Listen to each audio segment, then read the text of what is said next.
তুমি এমনভাবে আল্লাহর ইবাদত করবে যেন তুমি আল্লাহকে দেখতে পাচ্ছ, মানে আল্লাহ কনসিয়াসনেস। আপনি নামাজ পড়ছেন, মনে মনে চিন্তা করছেন আল্লাহ আমাকে দেখছেন। আপনি ব্যবসা করতে বসেছেন, মাপছেন, ওজন দিচ্ছেন, একটু কম বেশি দেওয়ার সুযোগ আছে, কাস্টমার দেখছেন আপনাকে, কিন্তু আপনি চিন্তা করছেন আল্লাহ আমাকে দেখছেন। আপনি কি বুঝতে পারছেন কি বুঝতে পারছি? আপনাকে একটা বিল পাস করতে দেওয়া হয়েছে, আপনার সুযোগ আছে এখানে দুর্নীতি করার, আপনাকে টেবিলের তল দিয়ে টাকাও দেওয়া হয়েছে, আপনি নেওয়ার আগে চিন্তা করছেন যে আল্লাহ আমাকে দেখছেন।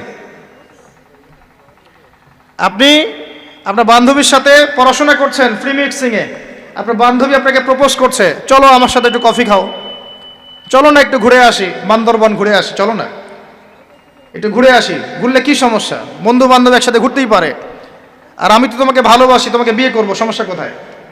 তাই না ভাই? তখন আপনি চিন্তা করছেন যে আল্লাহ আমাকে দেখছে, আল্লাহ আমাকে দেখছে। আপনার সামনে সুযোগ আছে সুদের টাকা খাওয়ার, আপনি চিন্তা করছেন যে আল্লাহ আমাকে দেখছে। সামনে আপনার জমি আছে, আপনি তামাক লাগাবেন না কলা চাষ করবেন, এখন তামাক লাগাতে গিয়ে চিন্তা করছেন আল্লাহ আমাকে দেখছেন। আমি কি বুঝাতে পারছি ভাই?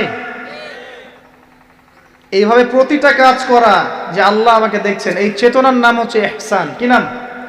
এটা অনেক উচ্চ পর্যায়ে। এই পর্যায়ে গেলে মানুষ আল্লাহর মারিফত পেয়ে যায়, এই পর্যায়ে গেলে মানুষ আল্লাহকে পেয়ে যাবে ইনশাআল্লাহ তাআলা।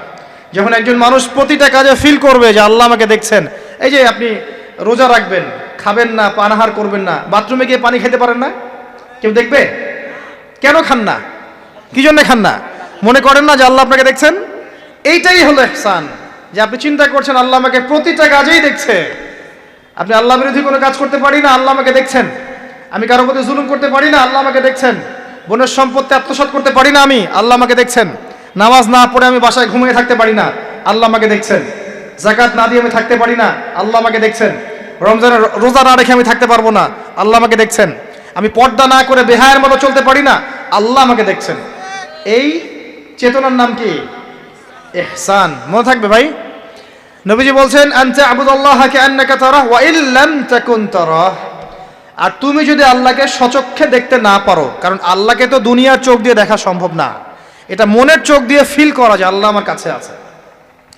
যদি তুমি আল্লাহকে দেখতে না পারো তাহলে জেনে রেখো ওয়া ইল্লাম তাকুন তারাহ ফাইন্নাহু ইয়ারাক, যে আল্লাহ পাক তোমাকে দেখছেন। এই চেতনা লালন করো। আমরা অনেক চেতনার কথা বলি না এখন, সবচেয়ে বড় এবং গুরুত্বপূর্ণ চেতনা হচ্ছে আল্লাহর চেতনা, আল্লাহর অস্তিত্বের চেতনা। আল্লাহ আমাকে দেখছেন, এই চেতনা, এটা যথেষ্ট জান্নাতে যাওয়ার জন্য। কোনো মানুষ যদি এভাবে চিন্তা করে যে আল্লাহ আমাকে দেখছেন, আমি আল্লাহকে দেখতে পারছি না, তো কি হয়েছে, আল্লাহ আমাকে দেখছেন, এই ব্যক্তি কি পাপ করতে পারবে? এই ব্যক্তি গোপনেও কি পাপ করতে পারবে? যদি পাপ করেও ফেলে তার মধ্যে অনুশোচনা আসবে না? আল্লাহ আমাকে দেখেছেন। যদি পাপ করেও ফেলে দেখবেন 2 রাকাত নামাজ পড়ে বলছে আল্লাহ আমাকে মাফ করে দাও। আমাদের চলতে ফিরতে পাপ হতে পারে, স্পেশালি যুবকদের পাপ বেশি হতে পারে। যদি পাপ হয়ে যায় হতাশ হবেন না, পাপ হয়ে গেছে হতাশ হবেন না। ওযু করবেন, জায়নামাজে দাঁড়াবেন, 2 রাকাত নামাজ পড়বেন, ওই পাপের কথা আল্লাহকে বলে ক্ষমা চাইবেন, ইনশাআল্লাহ আল্লাহ পাক আপনার গুনাহকে নেকি দিয়ে পরিবর্তন করে দেবেন ইনশাআল্লাহ। যতবার পাপ হবে ততবার নামাজে দাঁড়াবেন, ততবার ওযু করবেন, ততবার 2 রাকাত নামাজ পড়বেন এবং আল্লাহর কাছে ক্ষমা চাইবেন, ইনশাআল্লাহ আল্লাহ মাফ করে দেবেন। শয়তান আপনাকে হতাশ করতে চাইবে, ফার্স্ট্রেট করতে চাইবে। আরে তুমি অন্যায় করেছো, এত বড় বড় পাপ করেছো, তুমি পর্নোগ্রাফি দেখো, তুমি মেয়ের সাথে জেনা করেছো, তুমি মদ খাও, তুমি এই করো, তুমি কিভাবে আল্লাহর সামনে দাঁড়াবে, কোন মুখ নিয়ে দাঁড়াবে? এগুলো শয়তানের ওয়াসওয়াসা। কার ওয়াসওয়াসা? আল্লাহ পাক ক্ষমা করতে করতে ক্লান্ত হবেন না, আপনি ক্ষমা চাইতে চাইতে ক্লান্ত হয়ে যাবেন ইনশাআল্লাহ। আল্লাহ পাক এমন গফুর রহিম। এক ব্যক্তি 99টা খুন করেছে। কয়টা? 99টা খুন করে এক আলেমের কাছে গিয়ে বলেছে যে আমার কি তওবা হবে? সে বলেছে না, তওবা হবে না। সে বলেছে কি? তওবা হবে না। সে আলেম ছিল না, সে আবেদ ছিল। আবেদ মানে ইবাদত করতে বেশি বেশি, খুব বেশি জ্ঞান ছিল না। আমাদের মতো আমরা কিন্তু ইবাদত বেশি করি, জ্ঞান খুব কম। তো সে ছিল আবেদ, সে বলেছে না, তওবা হবে না। তো ও বেটারেও কোপ দিয়ে 100টা খুন করে ফেলেছে, 100 ফিলাপ। এবার সে চিন্তা করছে যে আমি কি করব। আরেকজন আলেমের কাছে গিয়ে বলছে আমি 100টা খুন করেছি, তওবা হবে?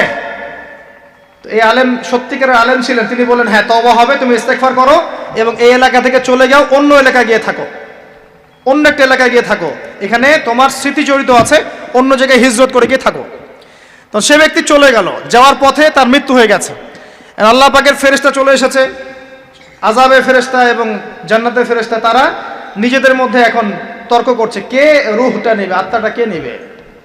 ওই যে রূহ কাকে বলে, সায়েন্সকে জিজ্ঞাসা করেন, সায়েন্সের প্যান্ট খারাপ হয়ে যাবে, রূহ কাকে বলে উত্তর দিতে গিয়ে। এখন আল্লাহ পাক এই বান্দাকে মাফ করতে চাচ্ছেন, তিনি কি করলেন, আল্লাহ পাক কৌশল করলেন। তিনি বললেন জমিনটা মেপে দেখো, ফেরেশতারা তোমরা জমিন মেপে দেখো, সে যেখান থেকে বের হয়েছে সেখানকার দূরত্ব বেশি না যেখানে যাচ্ছিল ওখানকার দূরত্ব বেশি। এবং আল্লাহ পাক জমিনকে আদেশ করলেন এই জমিন তুমি লম্বা হয়ে যাও। জমিন আল্লাহর আদেশ শোনে না? এই পাহাড় আল্লাহর আদেশ শোনে না? শোনে। পাহাড়ে যা হচ্ছে, আল্লাহ রাব্বুল আলামিনের গজব চলে আসলে এই পাহাড় দেখবেন মানুষের উপর গজব ফেলবে ইনশাআল্লাহ তাআলা। সমুদ্রের কিনারে যা হচ্ছে আমরা দেখে আসলাম যে নগ্নতা অশ্লীলতা চলছে, যখন আল্লাহ পাকের গজব আসবে দেখবেন সমুদ্র ভাসিয়ে দিবে সবাইকে, দেখে নিন ইনশাআল্লাহ। আল্লাহর আদেশ যখন চলে আসবে প্রকৃতি আল্লাহর কথা শুনবে। জমিনকে আল্লাহ বললেন লম্বা হয়ে যাও, জমিন লম্বা হয়ে গেল। এবার ফেরেশতারা মেপে দেখলো সে যেখানে যাচ্ছিল ওর পরিমাণটা বেশি। আল্লাহ পাক বললেন ওকে মাফ করে দাও, ওকে মাফ করে দেওয়া হলো। 100 খুন করেছে। কত খুন? এটা বলে আপনাকে আমি খুন করতে উৎসাহিত করছি না, কথা কি বুঝতে পারছেন? আমি আপনাকে খুন করতে উৎসাহিত করছি না, আমি বলছি আল্লাহ পাকের দয়া এত প্রশস্ত যে আপনি পাপ করলে হতাশ হবেন না, হতাশ হয়ে যাবেন না। আমি অনেক পাপ করে ফেলেছি আল্লাহ মাফ করবেন না, এমন চিন্তা করবেন না।